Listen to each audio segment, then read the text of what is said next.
without further ado, I'd like to introduce Tony Hazelwood. So Tony has been working with us for Open Farm Days for about the last 4 years. Tony is a supervisor with AGLC in the compliance branch. So she's been really instrumental in helping us get farms their licenses and get some of these programs kind of pushed through. We've broken out the sessions that Tony is doing for us this year. We have 3 of them from AGLC, and today's session is about artisan markets. So just the one point of clarification, we had some confusion on this last year. If you're running a regular food market without any liquor products, you do not need an artisan permit. This is strictly for artisan markets that have some sort of liquor, so a craft brewery, craft distillery that is attached as one of the vendors. So without any further ado, thank you, Tony, so much for joining us. We certainly appreciate your time and the presentation you put together for us, and look forward to sharing this video down the road also with other Open Farm Days potentials. So thank you and welcome, Tony. Thanks for having me today. As Tannis mentioned, I am a supervisor at the Alberta Gaming, Liquor and Cannabis Commission. My current portfolio is referred to as special projects. And as part of that portfolio, my team deals with all the liquor manufacturers from the start of their application to their operating days in Alberta, from a one-time, one-off event to a all-year full year-round farmers market, such as the one in Strathcona and the one in South Edmonton and Bountiful. Switching from the first slide to the second slide. Perfect. We're good now. Okay, that, guys. Not at all. So I was on bullet 2. Markets may be held at a variety of venues and can vary in frequency from a one-time event to a regular scheduled set of seasonal dates. And like I said, that could be anything from a general one-off, one-time event to basically year-round, every single Friday, Saturday, Sunday type market. In order to receive approval for an artisan market specifically, the market organizer must provide an application to our office. We have recently made some changes to the application process. It's now it takes a form instead of just an open questionnaire to hopefully guide people into providing the correct information. So what you'll need to do is you'll need to decide on the dates and the location of your market before contacting our office. And then once you've got those dates and location solidified, once you have a real address that you can refer people to, at that point, please feel free to contact AGLC and we will log your request and send you a form to fill out to approve that market. Markets that focused on things like used goods, imported or commercially manufactured items are not deemed eligible, along with regular retail outlets, things like malls, shopping centers, swap meets, garage sales, flea markets also do not qualify for this type of license. Or pardon me, it's technically not a license. They don't qualify for this type of designation. So in order to actually qualify for an artisan market, and none of this has changed in our new process, it's all the exact same, your market has to have what we call a written jurying process or similar show entry or vendor selection process that ensures that the market is focused on high quality handmade goods.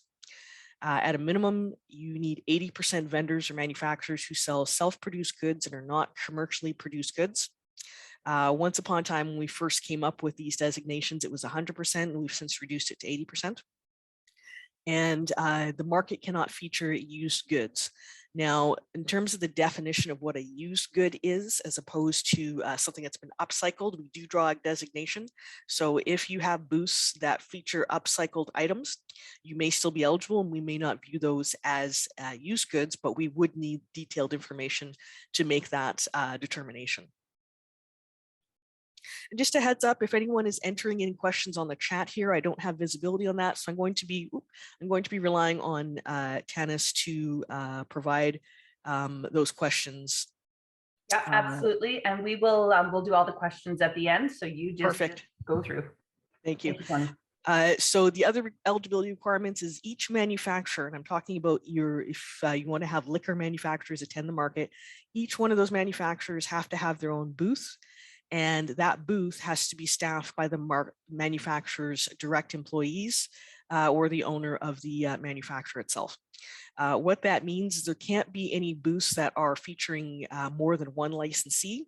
There can be no shared booth situations.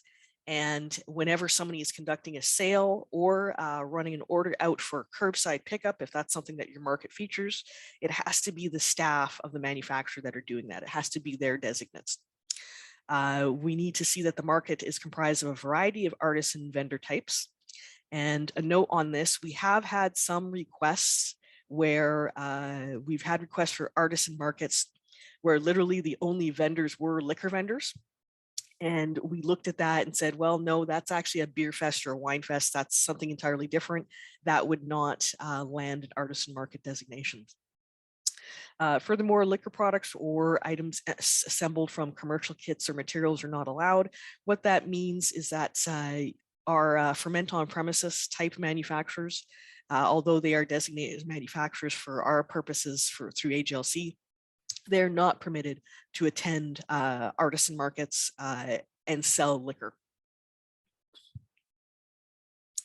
The title on this slide is a little bit inaccurate. It says you will have to fill out a questionnaire. We've since taken that questionnaire and transferred it into a form. So really it's the same thing.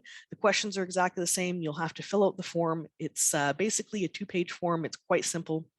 And once the organizer fills that form out and gets it back to us, we will review it and determine if the artisan market qualifies or if they do not qualify. In the event that you submit a request that does not qualify, you'll be in touch with an inspector. We will actually contact you and explain what the issue is and what your eligibility issues are.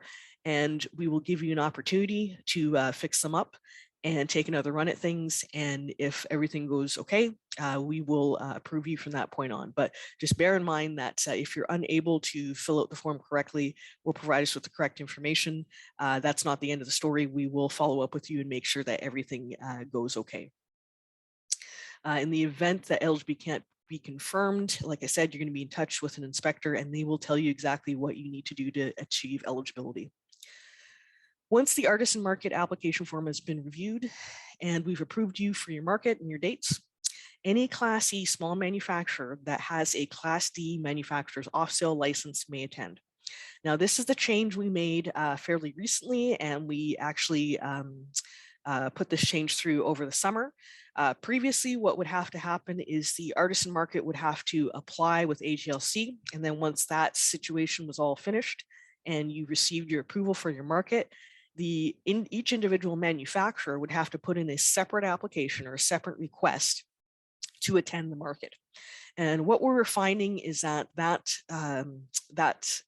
process was a bit cumbersome for some licensees, and it also created some confusion in terms of who had to apply or request what. And we even got some application requests that instead of actually coming from the market organizer, they are actually coming from the manufacturer. So we had some situations where manufacturers were applying for artisan markets on behalf of the actual artisan market. And as you can imagine, those situations got pretty awkward pretty fast. And in order to correct this, we changed our process. This cut down on some red tape that manufacturers were faced with trying to apply to these markets. And it made the process a lot simpler. It didn't change the eligibility requirements. All it changed was the process for how a manufacturer attends. So once your market is approved, the manufacturer is free to attend as long as they are indeed a Class E small manufacturer and they also possess a Class D off-sales license. Manufacturers need to have a valid license to attend. So if you as a market organizer or if your staff are unsure of a manufacturer's status, please feel free to contact our office and we will cross-check it for you. There may be situations where you have people who are not Class C manufacturers, such as registered liquor agents, maybe even liquor stores and other types of licensees who approach you and try to sell liquor at your market. These types of licensees actually don't have authorization to do it. And it would create a situation where AGLC might have to apply disciplinary action to that licensee for attending a market they're not authorized to go to. So just a heads up, if I guess the message I want to get across here is if you're not sure of if you're actually being approached by a bona fide manufacturer or a person who has the correct licensing for this type of event, please feel free to contact us, shoot us an email, give our office a call, and we will absolutely check that out to make sure that everything is upstanding. All right, as I mentioned, only Class E small manufacturers with the Class D off-sales license are eligible to attend the market and sell their products. They are only permitted to sell the products which they manufacture at the market. For example, they could not conduct sales on behalf of other manufacturers or sell products that they don't make. Large manufacturers and other types of licensees like liquor stores, liquor agencies, and Class A, B, and C licensees are not permitted to attend the market and sell off sales. Now, that's not to say that you couldn't have a booth that had a Class A licensee at it. That Class A licensee simply would not have the same authorizations as the manufacturer. And again, if you're unsure of if the person that you're selling a booth to, if you're unsure of what their license status is, please give us a call. So now once the market is approved and once the manufacturer themselves have the correct licensing and are in attendance at that market and they have their booth set up and ready to go, that manufacturer may only sell their products. And they're also permitted to sell, they're permitted to provide free tastings to market goers. The tastings typically are smaller sizes, and they're allowed to provide these tastings to market goers. They are not permitted to sell full drinks for consumption or provide an area for casual consumption like a bar or a lounge.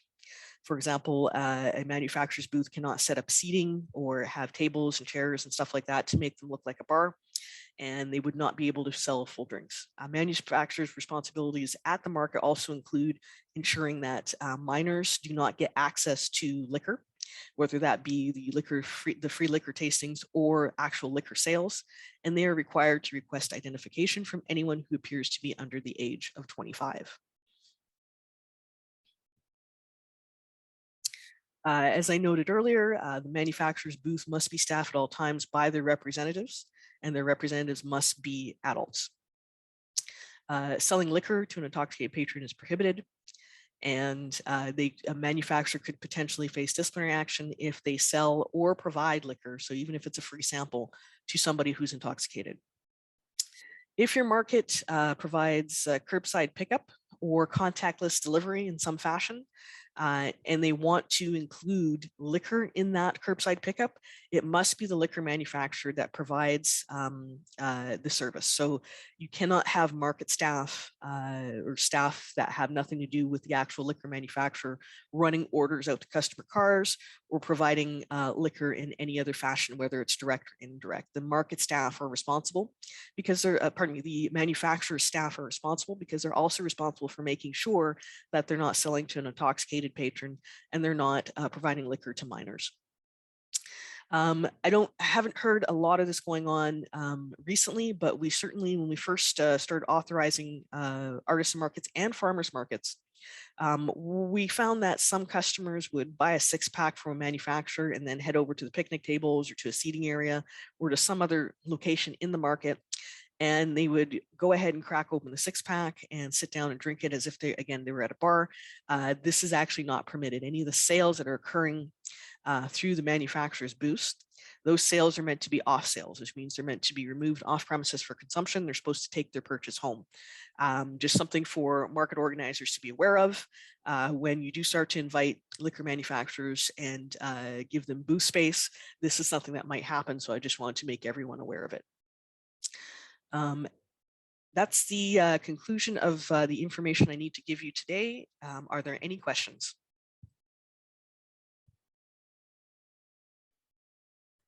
Hi, Tony. Thank you. I've got a couple, and then feel free for other ones to use the chat function, and you can send them to everyone. You don't have to just send them privately to me. So first one, Tony, you discussed the form that people need to fill out. Can you tell us how to access that form?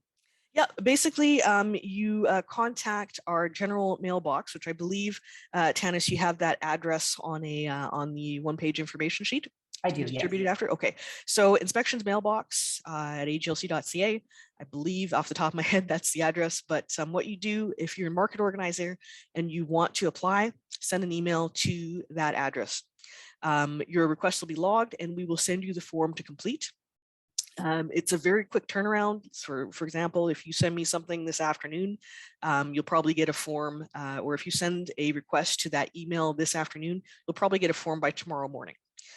So it's a pretty quick turnaround. We can usually do things on short notice, but we do ask that you do complete this process in advance of your market, just so that we're not running into a time crunch and you're not submitting something that doesn't have time to be reviewed and approved. So email the general inspections mailbox. You'll get the form. Once the form is completed, send it back to us. And like I said, if everything on the form is correct and completed fully and you appear to be eligible, you will receive approval. And that approval will be listed in our capacity on AGLC website. Again, if you fill out the form and you're not approved, if there's some issue, that form will be bounced over to inspections, and an inspector will follow up to express what the issue is and how to correct it. Wonderful, thank you. Now, Tony, anyone who's got some questions and wants to access the phone, the form, are they able to contact you directly at your email that you've got there in your phone number and approach it that way? Absolutely. Now that phone number, I wasn't expecting our COVID protocols to last so long. And that phone number at the bottom there, that is actually my desk number, which I'm not at because we're all still working at home. Please send me an email. Like I said, our turnaround time for emails are very quick. I can usually get back to people the exact same day. So if you have questions or you want to get some information before going through the trouble of filling out the whole form and having it go back and forth, please shoot me an email and I will get someone in touch with you, either myself or one of my team. Great. Okay. Second question. You have mentioned shared booths. If somebody is inviting multiple breweries or distilleries to their market, is it permissible to have them at the same table? So the shared booths, your concern is, if I'm correct, is that you need one representative per company. Exactly. But if they've got a shared space, like they've got a big long 8-foot table or something, can you put two people at the same, as long as there's individual representation for each company? Yeah, and I would hesitate to say, yeah, that'll work, because what you're describing sounds kind of like a shared booth. We're just talking about like, well, we don't have enough tables for everyone to go around. But each one of those individual manufacturers still maintains their own, first of all, their own cash out. So their own transactions, they're the ones that are taking the money and doing the transaction. And their stocks are separate and everything like that. And it's just a matter of, well, instead of two separate small tables, we have to use a big long one. That's not a huge issue, but you want to make sure that there is distinction and definition between those two manufacturers. What we don't want to see is a single booth, and out of that single booth they are selling 3 or 4 different manufacturers' products. It's got to be one per, because each manufacturer is attending your market based on what they have for licensing. So, and each manufacturer has their own license. There's no shared licensing. There's no situation where one manufacturer would be able to act on behalf of another manufacturer. So that's why it's important everybody has their own space. And like I said, in the event that it's just an equipment issue, that's probably not a big deal. But when an inspector walks into your market, they're going to want to see that there's definition between those two manufacturers. They're going to want to see that it's obvious that they're separate and they're not acting like as if they're a group. Okay, great. Next question. If I want to invite some different brewers to my market, is there a place on the AGLC website that I can see if they are appropriate partners? So I guess they're wanting to check whether or not it's the right kind of class license. Is there anywhere that they can go and check without emailing somewhere? Is there a master list or anything? Yeah, there is. And I don't know if I'll see if I can actually hop onto our website right now. I don't know if with the issues I'm having with share screen, if that'll work. Stand by 2 seconds, guys. Let me just see if I can bring that up.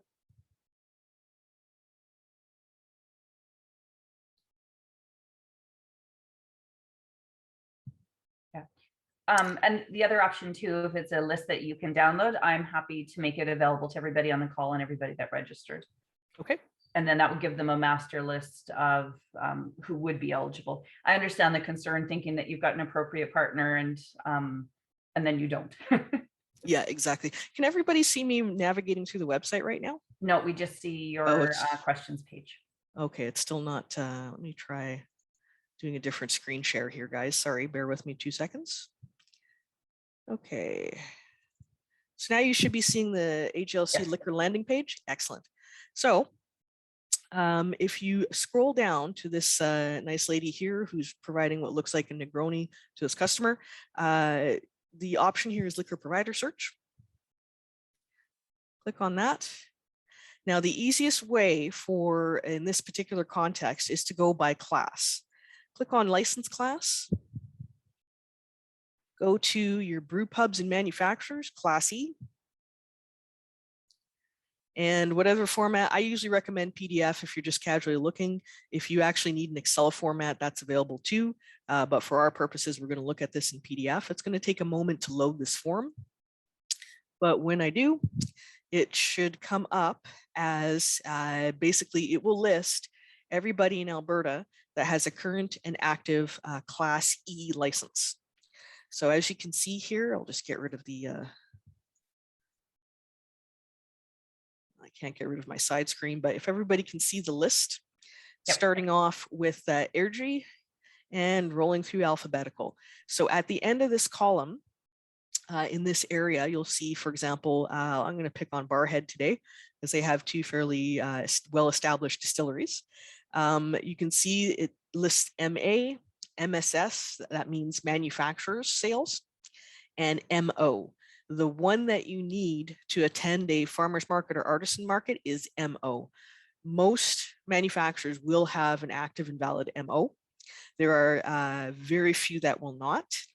The other thing is that MFS means manufacturer small. So if you see anybody, let me see if I can find somebody here that's a large manufacturer.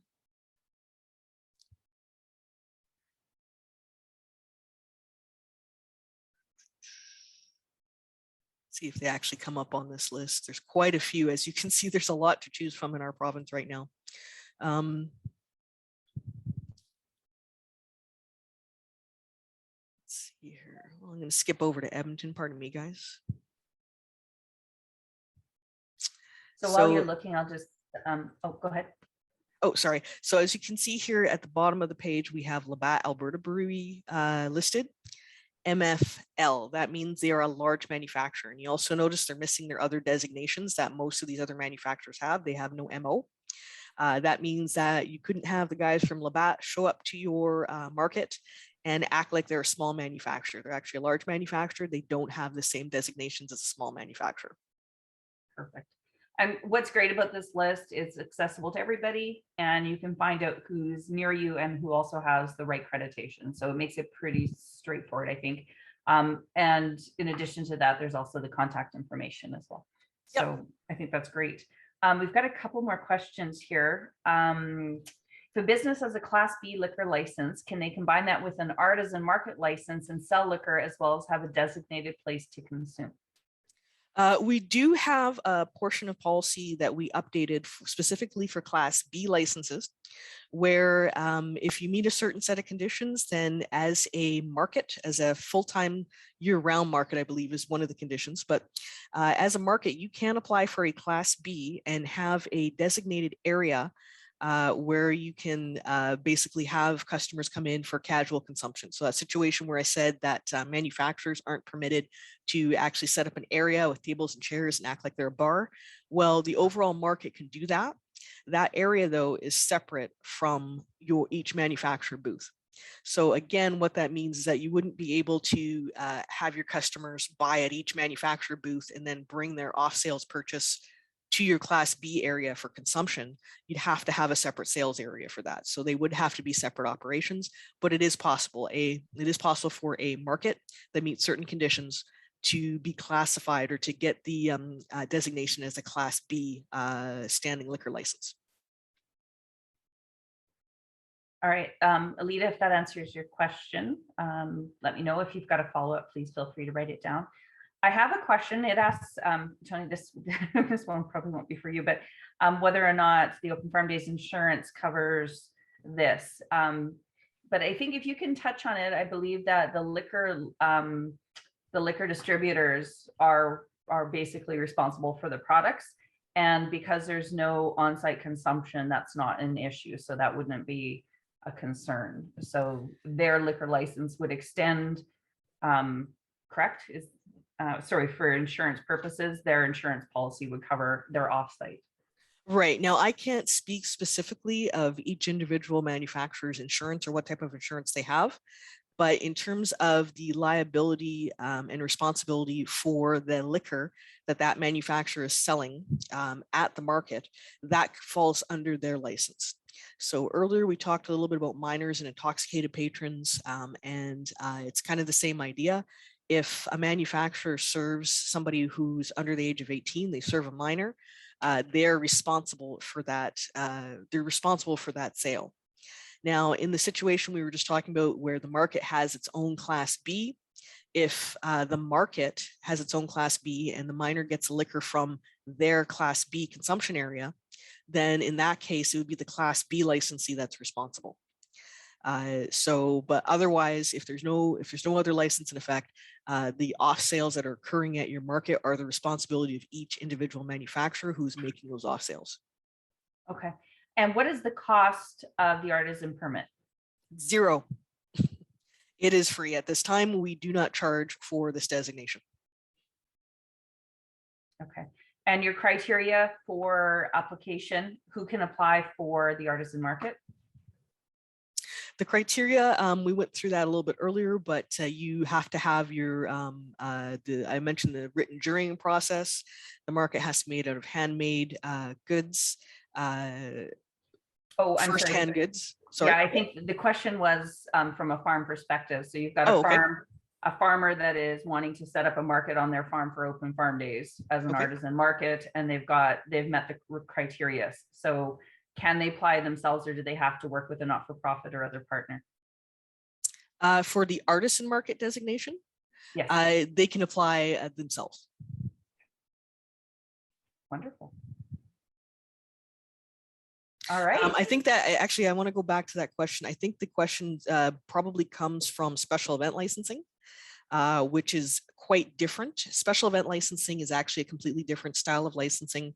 What we're talking about today is market designation. So technically, when we issue approval for a market, for an artisan market or a farmer's market, we're not actually providing a license per se. What we're providing is permission for manufacturers to show up with their own licenses and conduct off sales. So if that helps kind of clarify things, if we're talking about a situation where do we need a nonprofit or a for-profit business to apply for a liquor license, that's specific to special event licensing, and that's a different issue. I think that's probably from people that have had special events before and are like, wait a minute. All right, wonderful. I guess I will put it back out to the team. If there's any more questions, that brings me to the end of the ones that I have received. Yeah, I don't think so. So what I will encourage everyone to do, we will send out a copy of this presentation. We have a one-pager with some kind of crib notes on it. And then this video will be available to everybody else as well. But feel free to reach out directly to Tony with your questions. She's been so incredibly helpful in helping our farms kind of get these things set up. And we've had some tremendous success with this in the past. So absolutely encourage you to invite your local brewers and distillers to help increase the size of your market and the things that you're doing during Open Farm Days. And just fire the questions at Tony to figure out how best you can get set up and get going. It's a pretty simple, straightforward process. There's no cost, so something we certainly encourage as you move forward. Well, thank you, everybody. You'll all be receiving also more information about our 3 programming sessions coming up in February. And then we will have more from Tony in March when we'll be talking about special event permits. And we'll have more from AHS as well on on-site food. All right. Well, thank you, everybody. And that's it. It's a wrap. Bye. Thanks, everyone.